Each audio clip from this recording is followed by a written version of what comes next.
Hello everyone, आज हम पढ़ेंगे न्यूक्लिक एसिड के बारे में। हम बहुत बार बोलते हैं कि हम अपने मम्मा को इतना रिजेंबल करते हैं, ये ट्रेट हमारे फादर से मिलता है। तो ये सब कुछ न्यूक्लिक एसिड की वजह से ही पॉसिबल हो पाता है।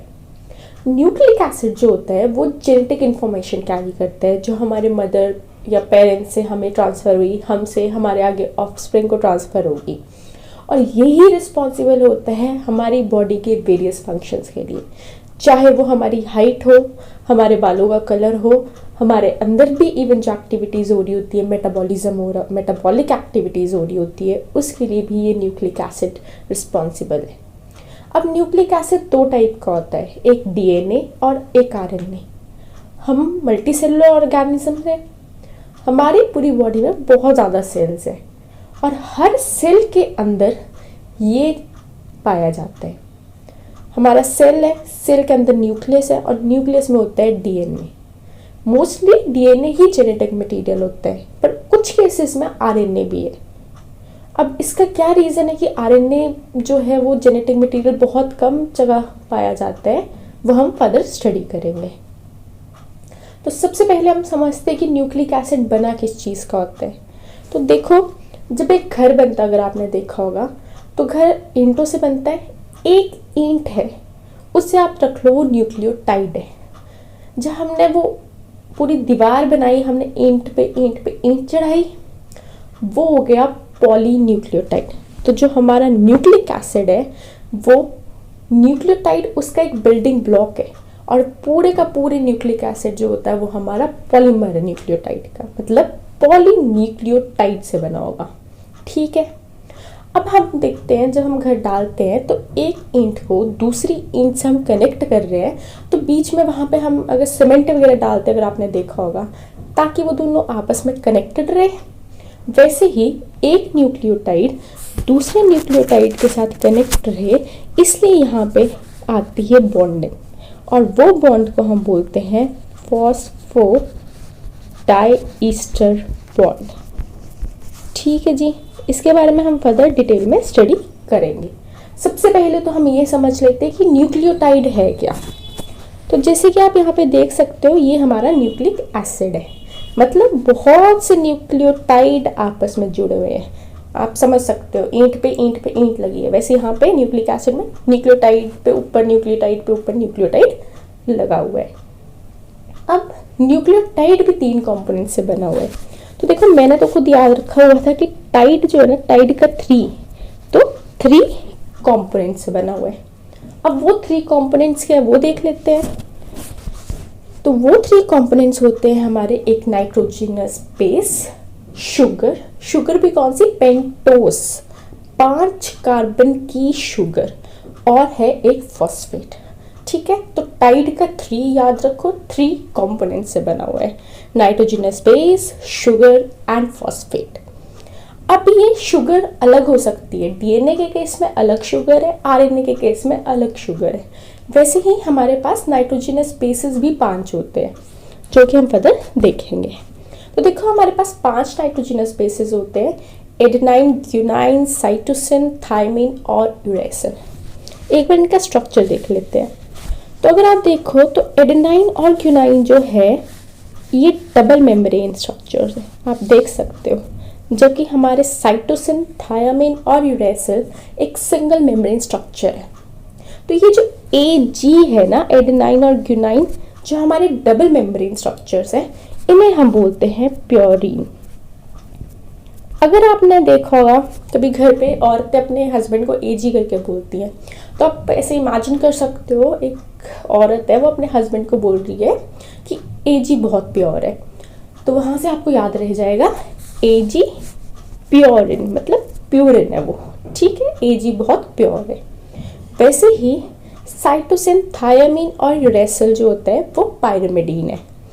तो अगर आप चंडीगढ़ वाली साइड आए हो तो यहाँ पे ना बसेस चलती है, सीटीयू बसेस, तो वहाँ से आप याद रख सकते हो कि हाँ, सीटीयू जो होता है वो पायरिमिडीन है, या आप खुद से भी निमोनिक्स बना सकते हो।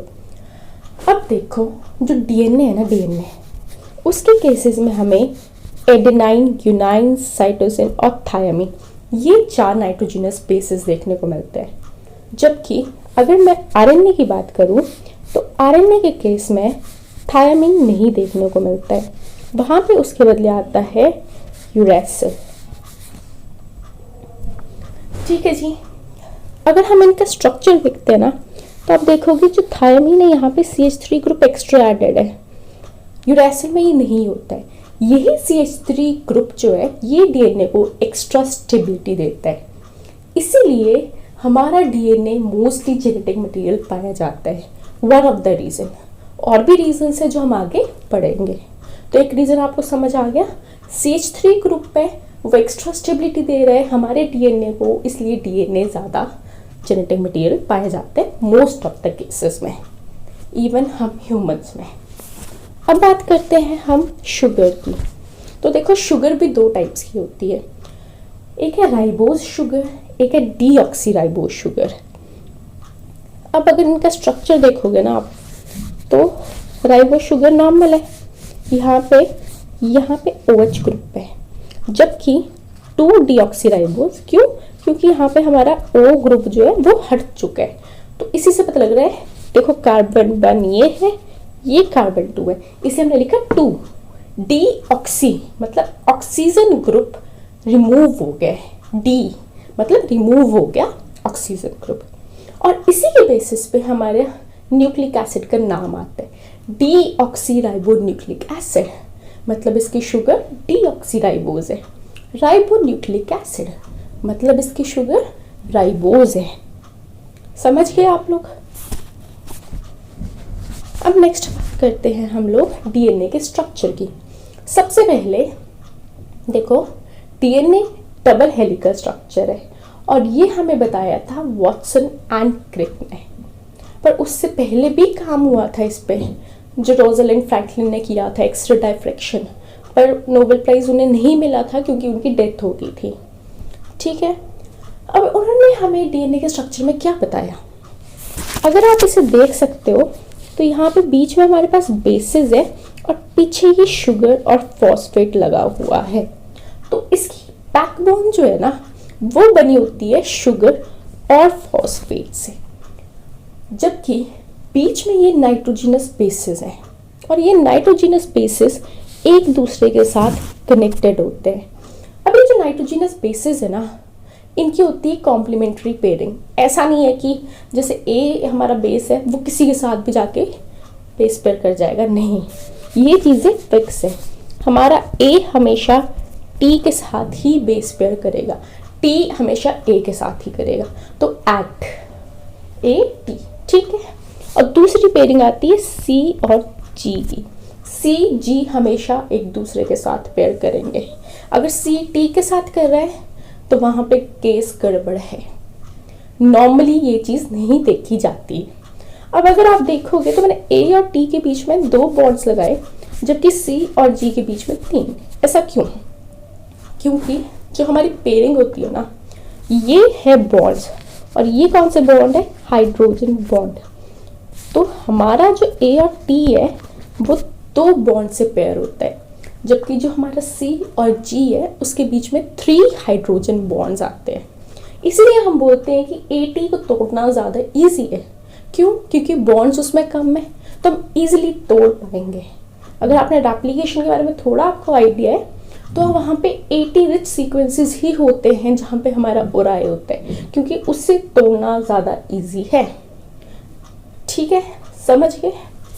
अब ये बेस पेयरिंग भी होगी, वॉटसन एंड क्रिक ने हमें बताया था।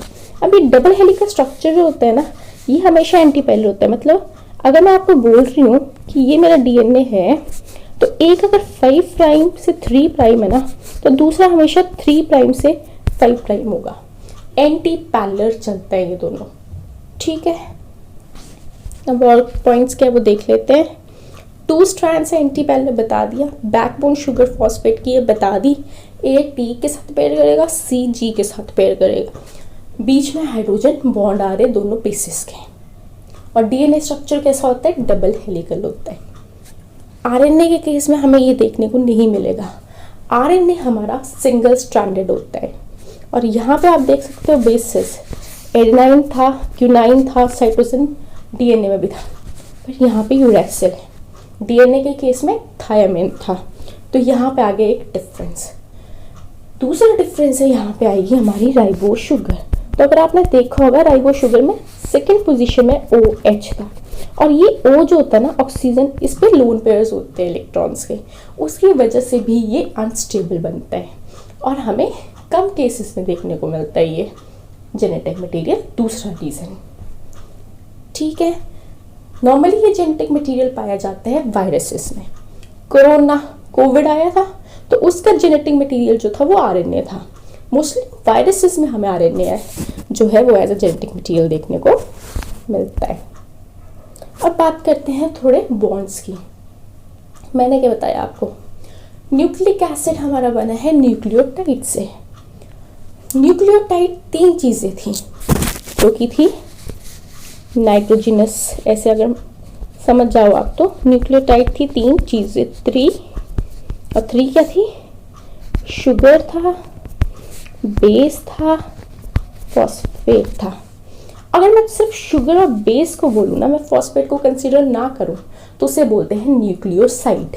साइड एस सेकेंड, तो 2 ही चीज़ें हैं, ठीक है। न्यूक्लियोटाइड मतलब 3 चीज़ें हैं, फॉस्फेट भी ऐड हो गया। तो अब इसके बॉन्ड्स देखते हैं थोड़ा सा। तो जो मेरा नाइट्रोजनस बेस है ना, आपने देखा होगा बीच में हमारे पास क्या आती है, शुगर आती है। ये देखो अगला, बीच में हमारे पास आती है शुगर, एक तरफ हमारे पास ये बेस है और यहाँ पे फॉस्फेट ग्रुप है। अब बेस हमारे पास कोई भी हो सकता है, तो शुगर और बेस जो है ये, इन दोनों के बीच में हमारे पास बॉन्डिंग आती है एन ग्लाइकोसिडिक बॉन्ड।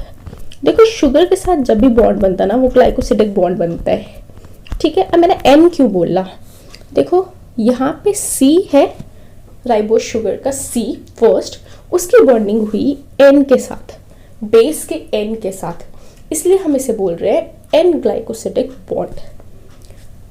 जबकि दूसरी साइड मेरा फॉस्फेट और इस न्यूक्लियोसाइड या फिर शुगर की जो बॉन्डिंग बनी, ये है फॉस्फोईस्टर लिंकेज। ईस्टर अगर आपने देखा होगा वो होता है COO नेगेटिव, यहाँ पे ये POO नेगेटिव की बॉन्डिंग है, इसलिए हम बोल रहे हैं फॉस्फोईस्टर। तो फिर फॉस्फोडाइस्टर क्या था, फॉस्फोडाइस्टर था जब 2 न्यूक्लियोटाइड्स के बीच में बॉन्डिंग बनेगी। डाई मतलब दो न्यूक्लियोटाइड्स को वो जोड़ रहा था, इसलिए हमने बोला फॉस्फोडाइस्टर बॉन्ड। फॉस्फोडाइस्टर, ईस्टर हो गया POO नेगेटिव और 2 न्यूक्लियोटाइड्स को जोड़ रहा था, इसलिए वर्ड आ गया वहाँ पे डाई। जैसे कि आप यहाँ पे देख सकते हो,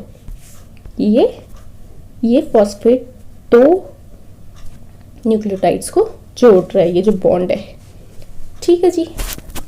अब देखते हैं कि DNA और RNA का डिफरेंस क्या होता है। तो जैसे कि मैंने आपको बताया, DNA डबल स्ट्रैंडेड है, RNA सिंगल स्ट्रैंडेड है। DNA का नाम ही क्यों पड़ा, डीऑक्सीराइबोन्यूक्लिक एसिड। शुगर कौन सी है उसमें, डीऑक्सीराइबोस। RNA में राइबोस शुगर। DNA के 4 बेसिस होते हैं, थायमिन, एडेनिन, क्यूनाइन, साइटोसिन, जबकि RNA में यूरैसिल आता है थायमिन के बदले। DNA जेनेटिक मटेरियल था, जबकि RNA प्रोटीन सिंथेसिस में इन्वॉल्व था। देखो जो भी हमारी बॉडी के फंक्शंस होते हैं ना, वो DNA की वजह से परफॉर्म हो रहे हैं। पर कैसे, ये जो DNA है ना हमारी बॉडी में, ये कन्वर्ट होता है RNA में। RNA से बनता है फर्दर प्रोटीन, और ये प्रोटीन्स रिस्पॉन्सिबल होते हैं वेरियस फंक्शंस के लिए, जो भी हमारी बॉडी में फंक्शंस हो रहे हैं, इवन हमारी बॉडी का कलर वगैरह हर चीज़। तो ये जो पूरा DNA से RNA बना, RNA से प्रोटीन बना, इसी प्रोसेस को हम बोलते हैं सेंट्रल डोग्मा, ठीक है। और DNA प्रेजेंट कहाँ होता है, ये हमारा सेल है, सेल के अंदर न्यूक्लियस होता है, इस न्यूक्लियस के अंदर होता है हमारा DNA, और RNA दोनों जगह हो सकता है, ठीक है। आई होप आपको समझ आया होगा lecture. If you like my videos, do like, share and subscribe my channel. Thank you everyone.